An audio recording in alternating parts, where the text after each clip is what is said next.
محمد بن ربیع انصاری سے روایت ہے کہ عتبان بن مالک انصاری رضی اللہ تعالیٰ عنہ رسول اللہ صلی اللہ علیہ وسلم کے صحابی اور غزوہ بدر کے حاضر ہونے والوں میں سے تھے۔ وہ نبی کریم صلی اللہ علیہ وسلم کی خدمت میں حاضر ہوئے اور کہا، یا رسول اللہ صلی اللہ علیہ وسلم، میری بینائی میں کچھ فرق آ گیا ہے اور میں اپنی قوم کے لوگوں کو نماز پڑھایا کرتا ہوں، لیکن جب برسات کا موسم آتا ہے تو میرے اور میری قوم کے درمیان جو وادی ہے وہ بھر جاتی ہے اور بہنے لگ جاتی ہے اور میں انہیں نماز پڑھانے کے لیے مسجد تک نہیں جا سکتا۔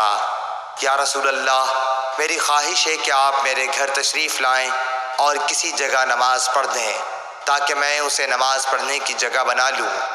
راوی نے کہا کہ رسول اللہ صلی اللہ علیہ وسلم نے عتبان سے فرمایا، انشاءاللہ تعالی میں تمہاری اس خواہش کو پورا کروں گا۔ عتبان نے کہا کہ دوسرے دن رسول اللہ صلی اللہ علیہ وسلم اور ابو بکر صدیق رضی اللہ تعالی عنہ جب دن چڑھا تو دونوں تشریف لے آئے اور رسول اللہ صلی اللہ علیہ وسلم نے اندر آنے کی اجازت چاہی۔ میں نے اجازت دے دی۔ جب آپ گھر میں تشریف لائے تو بیٹھے بھی نہیں اور پوچھا کہ تم اپنے گھر کے کس حصے میں مجھ سے نماز پڑھنے کی خواہش رکھتے ہو؟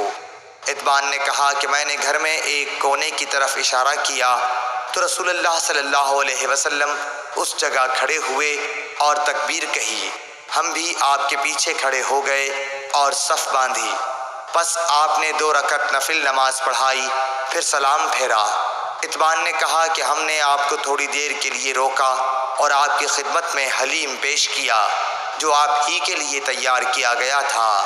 عتبان نے کہا کہ محلے والوں کا ایک مجمع گھر میں لگ گیا اور مجمع میں سے ایک شخص بولا کہ مالک بن دخشن، یا یہ کہا ابن دخشن دکھائی نہیں دیتا۔ اس پر کسی دوسرے نے کہہ دیا کہ وہ تو منافق ہے جسے خدا اور رسول سے کوئی محبت نہیں۔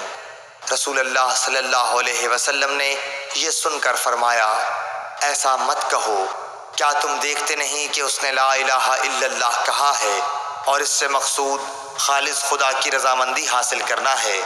تب منافقت کا الزام لگانے والا بولا کہ اللہ اور اس کے رسول کو زیادہ علم ہے، ہم تو بظاہر اس کی توجیہات اور دوستی منافقوں ہی کے ساتھ دیکھتے ہیں۔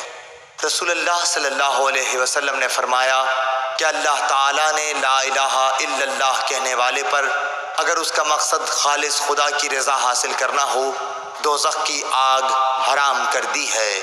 ابن شہاب نے کہا کہ پھر میں نے محمود سے سن کر حسین بن محمد انصاری سے جو بنو سالم کے شریف لوگوں میں سے ہیں اس حدیث کے متعلق پوچھا تو انہوں نے اس کی تصدیق کی اور کہا کہ محمود سچا ہے۔ صحیح بخاری حدیث نمبر 425۔